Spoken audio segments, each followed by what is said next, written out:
We just finished a 4-day cruise out of Long Beach, California on the Carnival Radiance, and I wanted to come on here and give you a day-by-day review of how our cruise was and share our cruising experience on this fully refurbished and renamed Destiny Class Carnival cruise ship.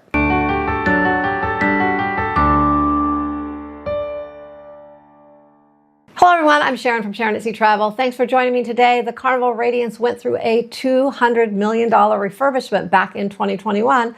She used to be named the Carnival Victory and originally set sail in the year of 2000.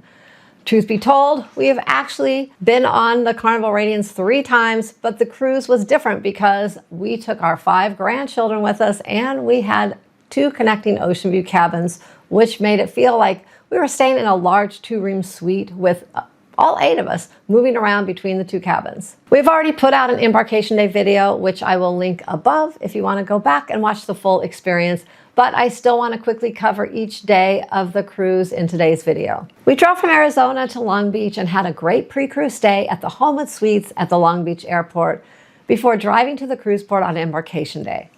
Arriving at the port and parking was one of the easiest experiences we have had in the Long Beach terminal. Within minutes of taking a seat in the terminal, we were on our way to board the ship. After dropping our bags off in the cabins, now don't bash us for this, we are allowed to do this because of our loyalty status with Carnival. We then headed up to the Lido deck to get everyone fed and wait for our 1:30 time to go to our cabins when they would be ready. Here's a great tip on embarkation day. When the Lido deck and buffet area are totally packed, try going to the far aft area on the Lido deck behind the pools and hot tubs. We found open tables here all the time for our large group, and it was a great relaxing spot with awesome views. Now, I will say one great thing about taking a cruise with all the kids is that there are so many different types of food available. There was something for everyone. Do you have a favorite food that you like to eat on embarkation day when you get on a ship? What's your go-to lunch? Let me know in the comments below the video.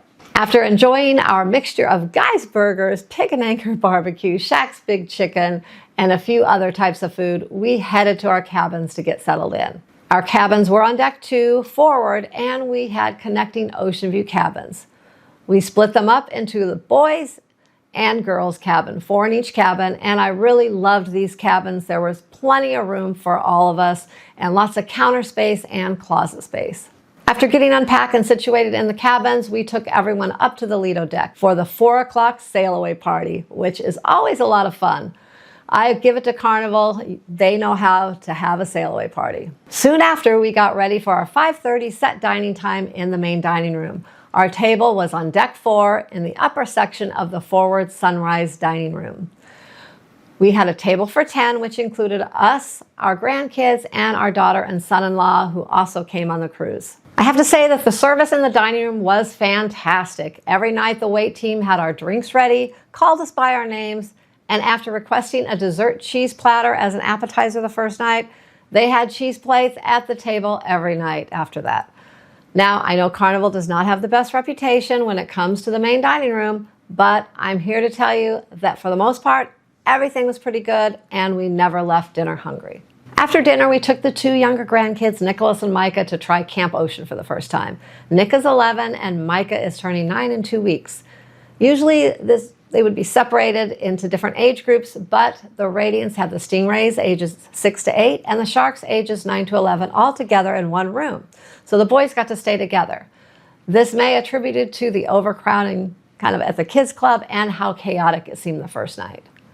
It's always important to get the kids to the kids club the first night, but I will tell you the Radiance kids clubs are fairly small and they were packed. Now, it's been a while since I dropped off kids at Camp Ocean, but I don't remember it being this busy. When we picked up the kids later, they both said they were not fans of the kids club because it was too loud and chaotic, and according to Nick and Micah, the other kids were hogging all the video games and controllers. We did not take them back to camp over the next 3 nights because we always were doing something together. But my experience is when the kids don't love the kids club the first night, try taking them at least one more time when they might have a different experience before you give up on the kids club altogether. We usually spend a little time in the casino each night on our cruises, And this time we had a new gambler with us, my granddaughter Riley. She's 19, and it was her first chance to try gambling legally. She tried the slots, roulette, and a little bit of blackjack, and I have to say, I think she enjoyed playing blackjack the most and hanging with Grandpa Jamie and Matthew. We got to bed early on day one since we had a big sea day planned for day two. We got up early and got seats on the Lido deck. Unfortunately, the typical West Coast weather set in and it was overcast and a bit chilly all morning long. I think the only ones that were enjoying the morning were Micah and Nick, who proceeded to hop from the pool to the hot tubs to the slides countless times. After a while, we gave up our great chairs and went in to clean up and have some fun around the ship. Wouldn't you know it, about an hour later, the clouds moved on and it turned into a beautiful sunny day. We grabbed lunch and went up to hit the sports deck. We played some miniature golf, which was fun, and of course, the girls outperformed the boys. But it was funny because when we got there, it was empty, and literally 20 minutes later, the mini golf course was packed. We also played some foosball and then enjoyed a few very competitive games of cornhole. By now, we were getting hot and sweaty, so we went back to the cabins for a quick power nap and to get ready to head up to formal night in the main dining room. Now, in all honesty, we don't get too formal anymore, with the exception of Matthew. He always enjoys getting dressed up. We had another great meal and then got ready for the big show, Rock Revolution, which was a tribute to music from the summer of 1969. Now, we've seen the show a few times, but the rest of the team really enjoyed the singing and dancing. Again, we got to bed pretty early because the next day was Catalina Island, and we were looking forward to getting off the ship for a fun day. Catalina is a tender port where the ship drops anchor offshore, and you have to take a small boat from the cruise ship to the dock. The ship got in about 8, and we waited till about 9:30 to get off the ship, figuring the lines would die down by then. Boy, were we wrong. We waited almost 30 minutes till we finally got a tender and headed to shore. Originally, we had hoped to rent golf carts in Catalina. There are 2 main spots to rent them when you get to port. One takes reservations online, and it was showing all booked up a few weeks before the cruise. The other was a first come, first served. We tried the first come, first served first, and it was all sold out. And then we decided to walk to the other location and check for a golf cart, and we got so lucky we were able to rent 3 4-seater golf carts right there. It's a 2-hour maximum and a 1-hour minimum. You pay $65 for the first hour, and then you pay $65 for the second hour, and you get reimbursed if you return it earlier. Also, you have to be 25 or older to rent and drive the golf carts and show proof of insurance. Again, we separated the boys and girls and followed the map for a fun ride around the area. Meanwhile, our daughter and son-in-law went off on their own for an adventure in their golf cart. We stopped at a few beautiful lookout spots along the way where we got out to take some pictures. There were also a few restroom stops along the way, which came in handy. And we just really enjoyed the scenery on the island. The kids had a fun time, and we ended up returning the golf carts in time to get a few bucks back, and then we just walked around the port and did a bit of souvenir shopping. Also, Jamie was able to stop into his favorite spot in town, Luau Larry's, and enjoyed a beer and one of his favorite things, an oyster shooter. Now, don't ask me what is in that because I think it's disgusting, but I know it made his day. After a bit, we headed back to the dock to catch a tender boat back to the ship, which brings me to my Catalina tip of the day.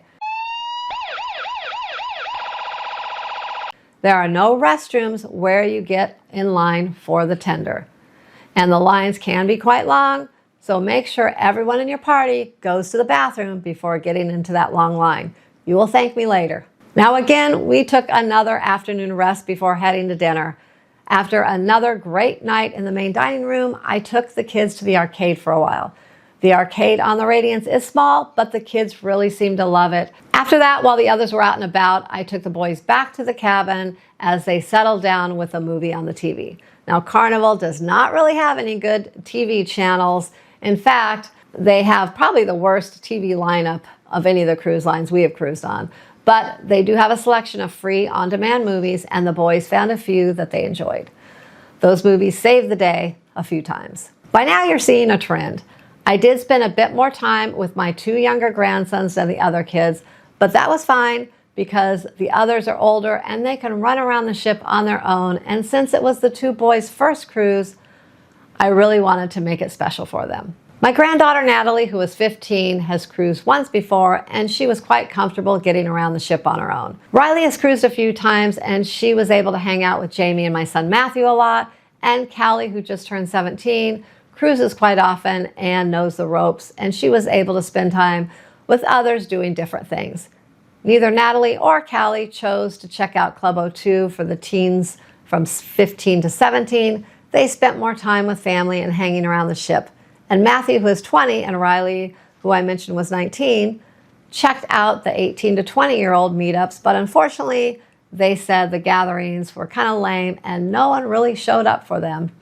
So they just explored the ship at night and stopped by the casino a few times. Our final day took us to Insanada, Mexico for the day. To be honest, it's a port we usually just stay on the ship for. We have been there a few times and it's a bit of a long walk into the town area, but the kids wanted to check it out, so a few of us got off the ship to explore for a few hours. We stayed close to the cruise port, just walking around and doing some shopping and checking out the area. There is a large courtyard with a giant flagpole that has great views and a fun water feature.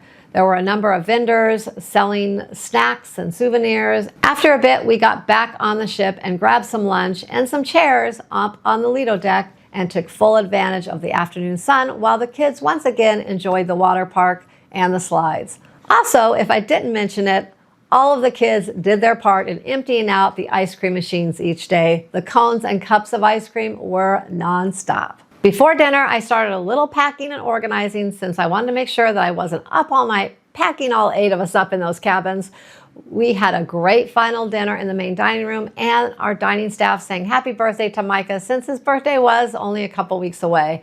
He was so surprised and really hammed it up. Then we made one final run to the Cherry on Top candy store, and after running around the ship a bit more, we headed back to the cabin for a good night's sleep before our long drive back to Arizona in the morning. All in all, I have to say I had a great cruise, and I think everyone else had a blast as well. I was so happy to be able to take the grandkids on a cruise, and I think they all had a great time, especially the 3 that were new to cruising.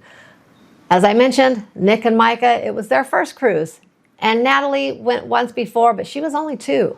Seeing the excitement on a new cruiser's face, especially when they're kids, it is just priceless. It reminds me of our early days of cruising. It was a special and memorable cruise for me, and I hope you liked my review and breakdown of our experience. If you enjoyed this video, please remember to subscribe and click the notification bell so you'll get notified when we post new content, and give us a thumbs up. And if you need help booking your next cruise, please contact me at sharonatsea@gmail.com. I would love to help you book your next cruise adventure. Thanks for watching, and I will see you in the next video.